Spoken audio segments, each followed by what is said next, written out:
Hello, flower friends. This is Jen, and you're listening to the Floral Hustle podcast. You are in for a special treat. My friend, Liz Fiedler from Sunny Mary Meadow, and I did a podcast episode for her podcast, but I am sharing it on ours because I'm talking about a super fun and exciting event that is happening here in Minnesota, where both of us are from, on her 6th generation flower farm. So she is, she grows pretty much everything but tulips and cut and come again. She just has all of these amazing things that she's going to share with you about her flower farm, about like if you are wanting to grow flowers, just how to make that work with adding wedding flowers to your business. And I'm going to be there teaching you how to make a spiral bouquet, how to make like key ingredients that if you were a flower farmer or if you are trying to launch your floral business and want to grow flowers simultaneously, how to launch a successful a la carte flowers program.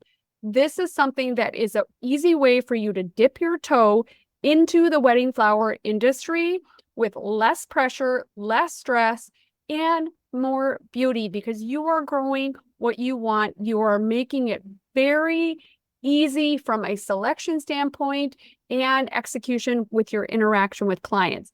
I think an a la carte flower program is a perfect way for any flower farmer or anybody that's wanting to dip their toe in weddings to start. So listen to this episode. It's so good, and you're going to love my friend Liz.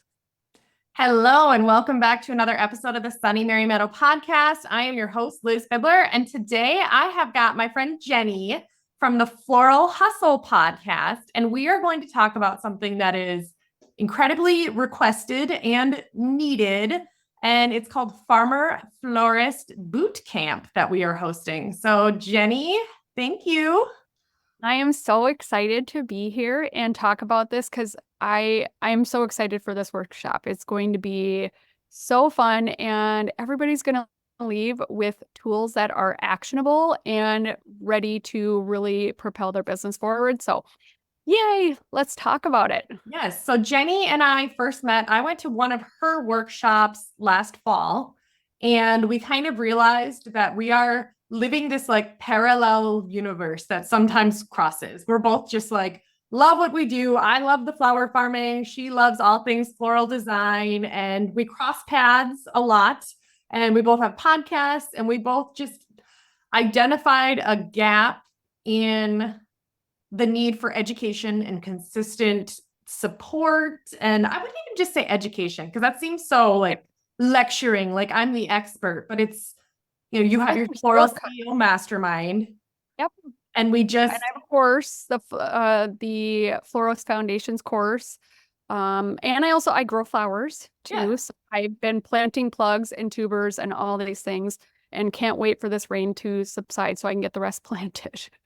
So I just started implementing. Last year I did a couple of weddings. This year I think I have 9 of them. And I have a friend so she's working for me as a subcontractor essentially. And she has 5 years of florist experience in Duluth where they did only weddings. And so she's been helping with a lot of the weddings that I've done so far. I've done 3 of them this year. I have another one next weekend, but I am the first to admit that I am not the design expert, nor do I love it. And you kind of laughed when I said that too. You were like shocked. You're like, what do you mean you don't love designing flowers? I'm like, like I appreciate it. I mean, I eloped last month, and I was like, hey Jeni, you want to just put my flowers together? And I think she was like, why would you not want to do that yourself? I'm like, no, I just don't want to. Like, you're better at it than I am, and I'm admitting that. But the thing is, you don't need to be perfect at this to be an expert. Exactly. You just know that much more than the person that you're serving. And I think this is that opportunity for somebody that wants to dip their toe in to, like they're growing flowers, but they want to add some extra revenue. And this revenue could be really impactful. Well, and I think that's why I kept saying no to adding weddings, like full service weddings. And then I realized that the brides that are asking for me are the brides that I think are asking for the majority of flower farmers. They call it wildflower looking. And I'm like, well, we all get a little annoyed by the term wildflower, but we know that what they mean. And it's a different style. It's a different structure. It's, what we grow. And what I love about it and what I realized was, I have this Sydney is her name that's working for me. That's amazing at designing them. And I can do it too. Like I am capable and they're good. And I think they're much better than average. That's what I tell myself, but I obviously hold myself at a very high standard. And so when it was just me, I was like, no, that's not where my heart is. I don't want to invest in learning that for myself. But if I can have a team that's doing it and I can continue to learn from them, but basically you're sourcing your own flowers anyway, or the majority of your own flowers. And I found that weddings are such a great supplement to my business already, because now I get to just make one subscription holder super happy because I do their wedding flowers also. Or I get to make one subscription holder super happy because their niece is getting their flowers done for my farm. And the majority of the flowers I can source from myself. I can source from other flower farmers. I can supplement with wholesale. And I'm not competing against my own sales. Whereas my subscriptions, my U-picks, my stem bars, there's only so many retail $30 bouquets that I can sell to a person every week. Now, they last about a week. So people want to buy a new one every week, but they're not going to buy multiple. So adding weddings to your flower farm is a great way to add huge amounts of revenue. And even a lot of the brides that I think are requesting for us to do the flowers, and I'm in a lot of different Facebook groups and I can see it, and some of them they just want the bride and the boutonniere. They're like, you know what, I'm trying to save budget elsewhere, or bridesmaids. They're not asking for a ton of centerpieces, maybe something on the guest book table, maybe something on the entryway, on the church table, but they don't have a budget of $5,000 or $6,000, and that's okay. Like a lot of these brides have a budget of, $1,500 to $2,000 for flowers, which is not nothing. That is hard earned money. And if we can be the ones to put the bouquets together and put the bridals and the boutonnieres and the corsages, perfect. So like one of the things that a lot of florists like myself have in place is a minimum. And my minimum right now is $3,000. So for me to do full service, which full service to me is like I'm setting up and delivering that wedding.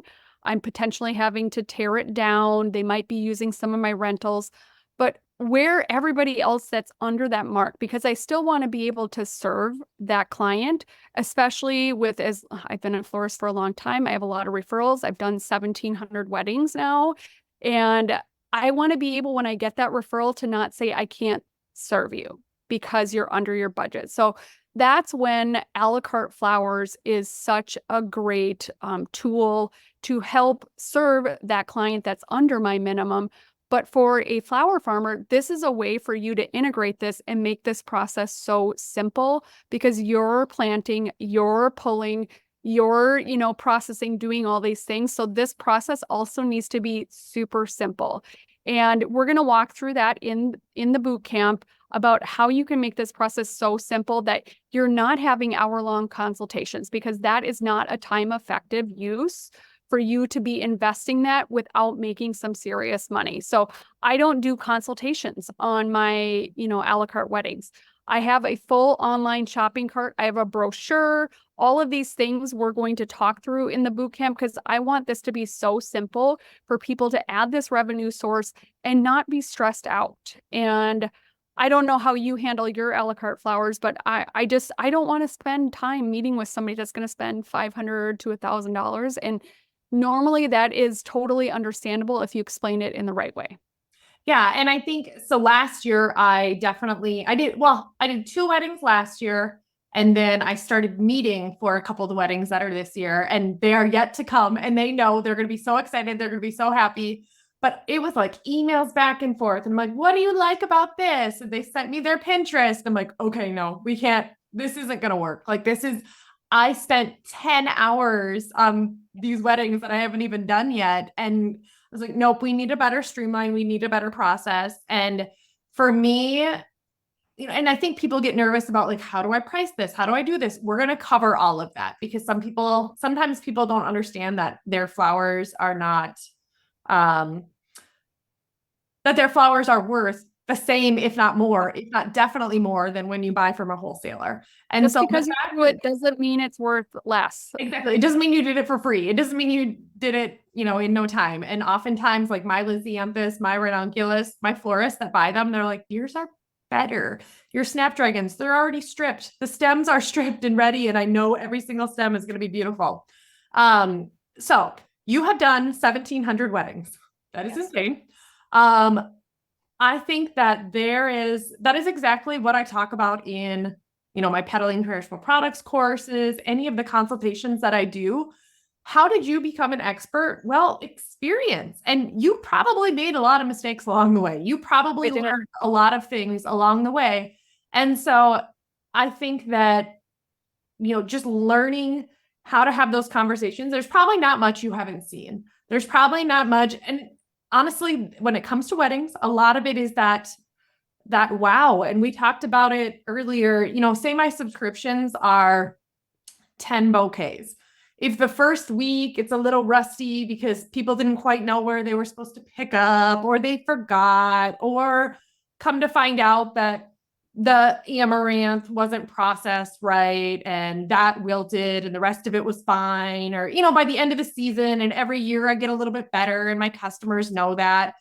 That's one thing. With a $30 bouquet and there are 10 bouquets to wow them and there's 10 opportunities to talk to them, I don't want that same experience for a bride. And don't get me wrong, if you're a subscription holder listening to this, of course I give it my all, but we're constantly improving the things that we grow. And, even my tulips this year, okay, I'm not growing any late varieties in my high tunnel because they got way too hot and, whatever it might be. You learn from experience. Whereas a bride is one shot. And I don't want any bride on their wedding day to be my practice. Yeah, I say don't practice on the public, is kind of my mantra. You need to do some practicing beforehand. And this is going to be a great opportunity for that as well, because we are going to really go over what the key ingredients of a successful a la carte flowers program is.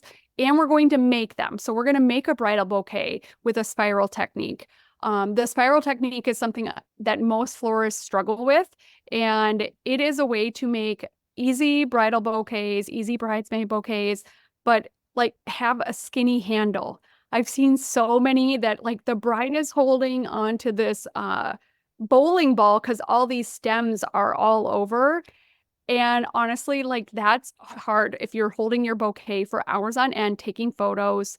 So really having this streamlined process of how you put it together is a foundational skill that is invaluable. Yeah. And I think, so obviously the techniques, and I think that, just learning what they're going to get from coming to my farm is they're going to see, what we have available now. I'm going to teach them how I take notes and keep track of what's blooming when, and just being able to predict that. But then I think that one of the biggest things is that conversation and that confidence, right? People are coming here. They think that they need a business plan. They think that they need to learn how to make the bouquet, how to take the pictures, how they need all of that. That's what they think they need. And they do need that. But what they're really getting from this boot camp, is confidence.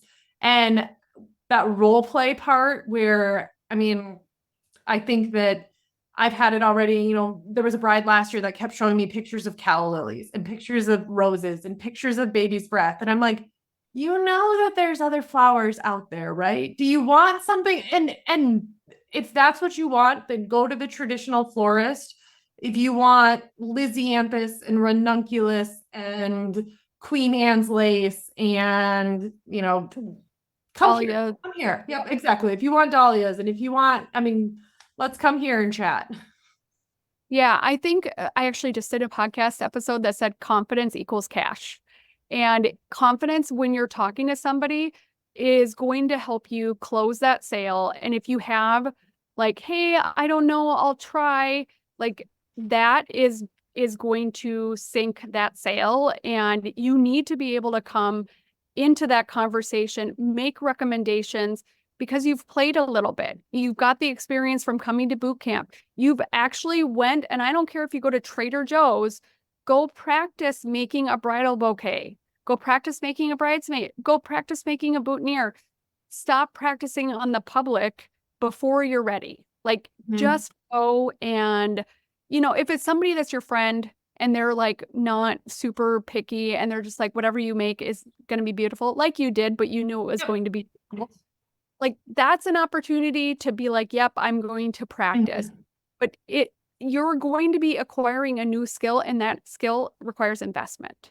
Yeah. Investment of practice, especially. Exactly. And I think also too, the confidence, when you say, oh, I'll try, I think also the confidence in knowing, we had a bride last weekend and she in January was like, I want lilacs. And I was like, and it was a May 18th wedding. And I said, maybe. I don't know. Sometimes they're blooming May 5th and sometimes they're blooming May 25th. I'm going to say maybe, but we went with a lot of whites and lavenders, and there were two brides, Hannah and Emma. So it was so fun to make these complimentary bridal bouquets. So it was so fun. But we put some purple delphinium. We put I had some purple tulips in there. We had, what else did I have in there? Some Veronica, but then we put the lilacs around the edge and we picked them, that morning. And I got to say surprise, but it's setting that expectation. I didn't promise lilacs. And that comes with confidence too. That's what new florists do all the time is I will see these like recipes that are like so drilled down that for one, your creativity is just fizzled because you have no creativity. You're following a meal plan of wedding flowers. But you need to, especially as, growing flowers, the weather is weird here in Minnesota. Our zone changed. We don't know when we thought things would be blooming has changed. And you need to have this confidence of like, I'm going to pick the best flowers out in this color palette exactly when you're getting married. And that's it. Like you're promising them with confidence that this is going to be amazing, but you're not promising them they're going to get a lilac because that can end badly. I had a story, I think I've shared this with you, but I actually used to get very specific and learn the hard way after I had a bride that wanted a vintage, like antique lilac colored rose called Amnesia. I wish I had amnesia to forget about this situation, but there was a really bad hurricane in Florida and it shut the ports down in Miami for 3 days. Yeah. Where do all those roses come from? South America into Miami. I, on Friday, got those roses that I was supposed to get on Tuesday. I was so afraid that they were going to be dead. And this bride was crazy because she just wanted these roses. And so by the skin of my teeth, we got them because I can't control that. We can't control the weather. We can't control a lot of those situations, but we can control how we really monitor our relationship and set up our relationship with our clients so that we are as fluid as possible without seeming bougie or like I know everything and you're just going to take with what I want to give you. That isn't a good look on a consultation. So we're going to teach you how to have that delicate conversation because that's something that I've learned after, I've literally probably done thousands of consultations, but consultations, you can actually practice as well. And we're going to practice a consultation in front of everybody, which I think is going to be so helpful because you don't know what happens when another florist is having a conversation. Well, you get to see two of us having a consultation. And I'm excited about that because I think that is just such good material. Yeah. And that's the thing. You don't want to come across as condescending because people don't know. They don't understand, They don't get it. Someone just messaged me the other day asking about tulips and my pricing, and they were just curious, but I explained to them, I don't know the prices of my bulbs until I get them. And tulips are expensive. It's very tough to get them to be a profitable crop. But that's a conversation for another time. But like my ranunculus, I explain, market value, and people are like, well, how many stems are in a $30 bouquet? They keep asking me that. And I said, well, it depends on market value. And then I explain like, how when you get Maine lobster or you get prime rib and the they don't say the price on there. It just says market value. Kind of think of that with my bouquet. Typically, you're going to get about 15 stems, but maybe one's a dahlia and one's a basil leaf, or whatever. You have to trust me, and I promise it's going to be good, but I'm not going to set up for because I've had people say, well, you said 13 stems or 15 stems and there were only 13, or they focus on that and think they're getting ripped off. And you can quickly do that with a bride by saying, well, you get these flowers or these roses or these, and it's building that trust. And it's,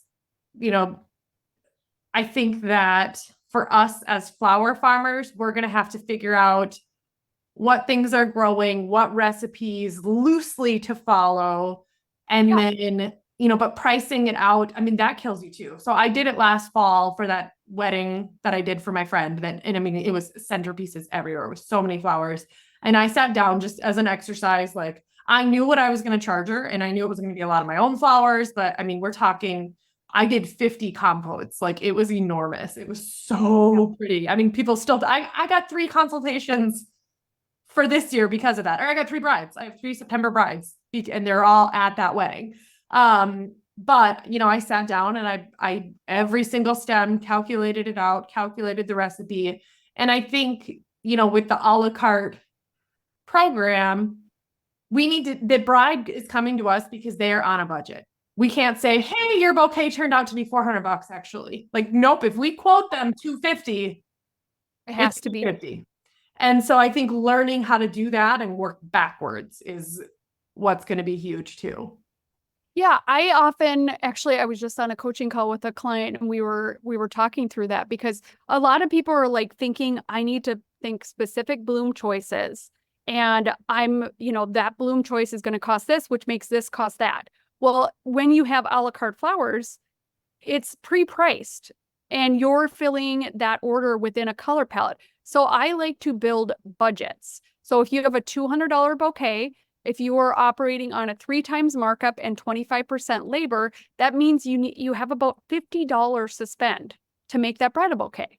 Mm-hmm. You can make an easy formula. You need 16-ish big blooms. You then need to have like a transition bloom or a secondary bloom, which is one that's just a little bit smaller in shape and maybe different shape. So like spray roses, or if you have Nigella or something that you're growing that just has a little bit of smaller bloom choice and spread out a little bit differently, then a line flower, potentially a filler flower, a green, and a dancing flower. So those are like, I pick out of those 6 choices, and sometimes I'm only picking 3, and that will get us to our budget. Sometimes I'm picking 4, but foundationally, we're going to teach you a formula to make that easier, because so many people are like, I don't know what to put in this. I don't know what to put in this. Let's pick a bloom from each category and make it simple, and then work within our budget. You can get to a $50 budget by having like 16 roses, a half a bunch of Lizzie, a little bit of filler flower, and a little bit of green. That gets you to a $50 bouquet easily, and you can sell that for $200. So you're making $150 for investing in understanding how to make this $200 bridal bouquet, and you're using your product that you're growing. So you're also, as long as you're retailing out your stems to yourself, you're making even more profit that way. Yeah. And we're going to do it. So it's a little bit early in July, but that's honestly, it's what works really well for anyone that's trying to come that still has weddings on their books later for the summer. But, I'll have a lot of my like cool hardy annuals will be blooming by then. I've got a couple other flower farmers I've already talked to. And so we're going to just have what is growing in Minnesota at that time. And that's going to help us really learn too, to work with what you have, rather than I'm not going to promise a bride a peony on July 8th. Maybe I might have some in the cooler, maybe, but probably not this year. Not this year. They're all ready to bloom right now, and it's still May. Whereas other years it's usually June. But I think, just working with what you have, and then remembering that, walking through that process of, okay, what would you order? The first time that I ordered, how can you supplement? Like, how can you supplement if you need to? And what's going to be the best bang for your buck to supplement with? What's going to be, and if you have brides that insist on, eucalyptus or this or that. Okay, well, guess what? Sometimes those bunches arrive and they don't look good. Sometimes, I think another thing Sometimes they're in a hurricane. exactly. Sometimes they're in a hurricane. So we're going to talk through that. We're going to talk about processing. We're going to talk about the difference between, me as a local flower farmer. I try to get the flowers as fresh as possible, as closed as possible to my customers for the longest vase life.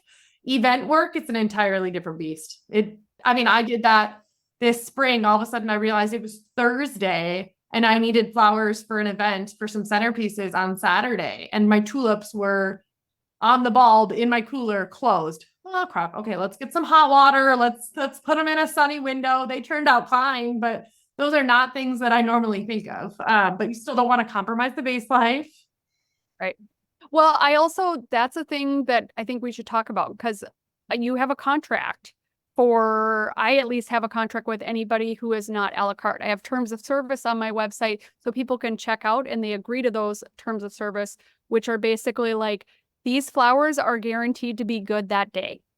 Mm-hmm. And I'm very clear about that because part of what they spend money on is me opening their roses, me opening their like hyacinths. Lately, I've had some severe, like, we got plastic bags around them with hot water trying to get the hyacinths.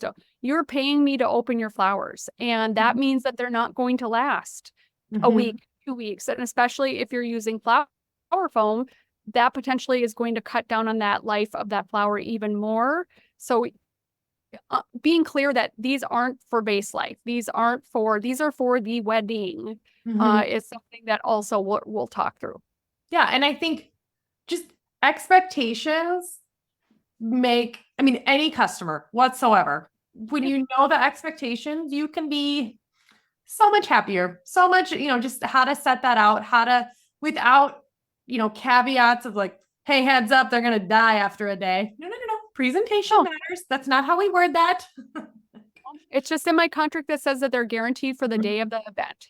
Mm-hmm. And also only in my control. So like if you have somebody picking up after they leave me, if they put them in a smart car and they are not being handled very well, like I also want to make sure that I'm releasing the liability for myself for somebody improperly handling those. So that we're going to talk through those because you're going to have more pickups from in an a la carte situation. Mm-hmm. And I think, so I talk about this all the time in my peddling perishable products course, but there's a technical fix and there's an adaptive process. And I teach the adaptive process. I teach the why behind things because a technical fix would be, oh, I'm going to go on Google and chat GPT and get a contract. Okay, that's a technical fix. Now you have a contract. But unless you know the why behind all of that, and someone like Jeni with 1,700 weddings of experience is going to walk us through that contract, and then we will maybe understand the importance of, hey, I know that this line seems kind of silly, but here's some examples and lessons that you have learned the hard way, and this is why this is important. Oh, okay, now that makes sense. Now I understand it. Mm-hmm. Well, and even those clauses, of course, about weather. Yeah. If somebody brings their bouquet, let's just say you, for some reason, did a January wedding, people, I don't know if they've lost their mind, but they want to bring their bouquet outside and it's -5 degrees. The day that I came up and spoke at your last workshop, I later saw the bride took her bouquet out and it was -5 degrees that cold. day. It was windy. It was windy and cold. Luckily, her flowers were like jewel tones, but I guarantee that they did not look good. Afterwards. But you need to cover yourself because if somebody says, hey, my bouquet doesn't look good, but they took it outside and it froze, like that is something that's out of your control. If they bring your bouquet out and it's 100 degrees out, also something out of your control. You need to set that up for as best of a possible situation by the bloom choices, but it's not your fault if they're out in 100 degrees. But I have a contract clause that talks about that. Mm-hmm. I'm not in control of the weather, but they, for some reason, sometimes think you are. Yeah. And I think that Another part I love for flower farmers to have this as a supplemental option for their businesses is, so I'm going to use my friend Taylor from Wild Time Floral as an example. So again, she has a $3,000 minimum as well. Okay, so she and I send referrals back and forth all the time. I think 4 of my however many weddings were sent by her, because she's like, and she just had a baby in April. So it's, that's part of why she's doing limited weddings this year. But she will send a lot of those a la carte, especially like in June. I have someone just wanted a bridal bouquet and a boutonniere. Perfect. I have flowers. It's on. And she's like, I don't care what kind they are. Here's my budget. I'm like, okay, perfect. Like that is the perfect consultation for me. But I think flower farmers can learn how to have that give and take relationship. You're not competing. I think I've had a lot of flower farmers say that to me as well, that they're so nervous about what the local florist in town is going to think of them if they start doing weddings. And I'm like, no. It's all about the approach. If I were you, I would go in there, I would introduce yourself. If I were them, that is not for everyone and that is not required. And if that is making your skin crawl, then don't. But it can be an opportunity to introduce yourself, let them know what you're doing and say, hey, if you have anyone that just needs, an a la carte, whatever, send them my way. If I have people that are wanting, this or that, I'm going to send them your way. P.S. Go look on their website and make sure that they don't offer a la carte. Like exactly. Yeah, exactly. So I mean, pick and choose, right? Like just be careful. Don't spill your guts to them. But maybe there's an opportunity for you to sell them flowers or, whatever it might be. And you just never know what that relationship might be. And guess what? I'm in the St. Cloud, Minnesota area. I guarantee there are 30 weddings within 30 minutes of me. And I'm rural. I'm on a farm, in the metro area. There's plenty. There are always brides that need options. I always say there's more than enough business to go around and for us all to win.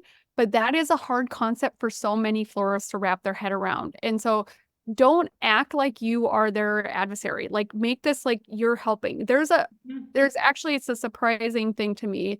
There's only 3 florists in Bloomington. Yeah. And me, and then 2 retail shops. And the one that's close to me, I send all my daily orders to her. When I get a phone call, please call Mason. She boycotts holidays like Mother's Day and Valentine's. It's fascinating to me. But she put my information on her voicemail. Yeah. You can have relationships. She doesn't like to do weddings. So she sends her wedding clients my way. You can have these relationships by just being kind, being like, we're both educators. Yeah. We both could probably have a similar student, but we do drastically different things. Everybody has their own niche. And we can all work together to support each other. She might need ranunculus from you. She might need something, you never know. Yeah. And I think that this boot camp, my goal is for people to leave turnkey. I sometimes don't like that word because it seems like, oh, you don't have to put in any extra work. No, you will, but it is launching something. But oh my gosh. And if you do the numbers, okay, right? So we charged, so what did we put on this course? $800, $799? I think $799. Yep.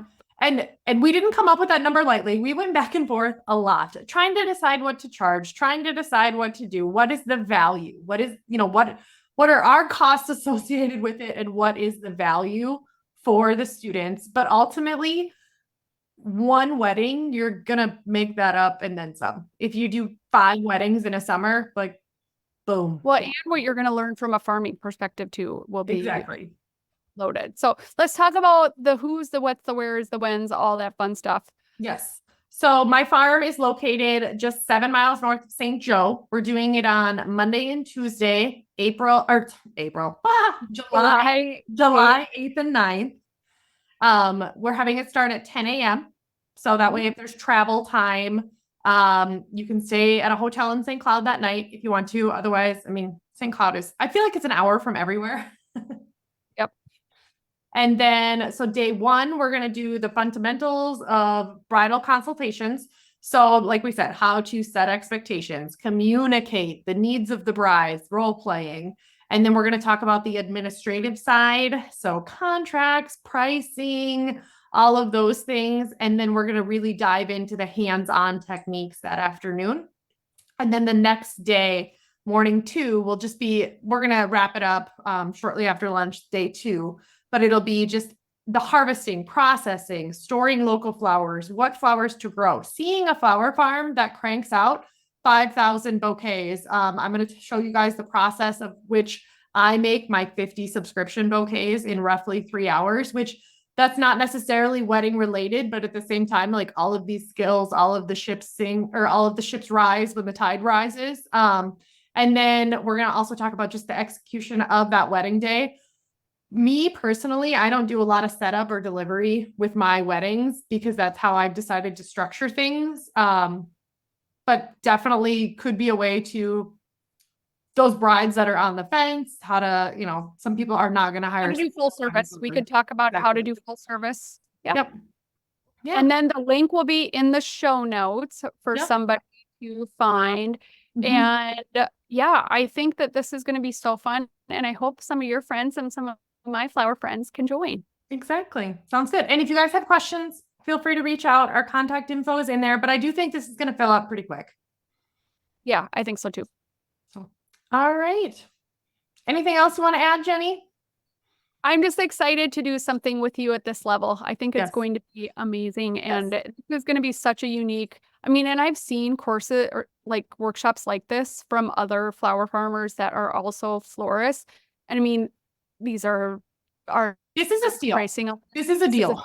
Like, like we were sending each other workshops back and forth, and I'm like, well, here's one. Like They're $3,000 for one. $3,000. They're $2,500, and I'm like, well, what are we doing wrong? Because I feel like we can offer it for this, and I feel like I'm good with this. And again, we're just learning, and we're just trying to better serve our current clients, but. I mean, the majority of everything I looked at was over $2,000 for sure. And so part of me, what are we doing wrong that we're doing it for cheap? But I don't know.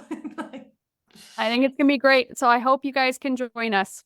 All right. Thank you guys so much.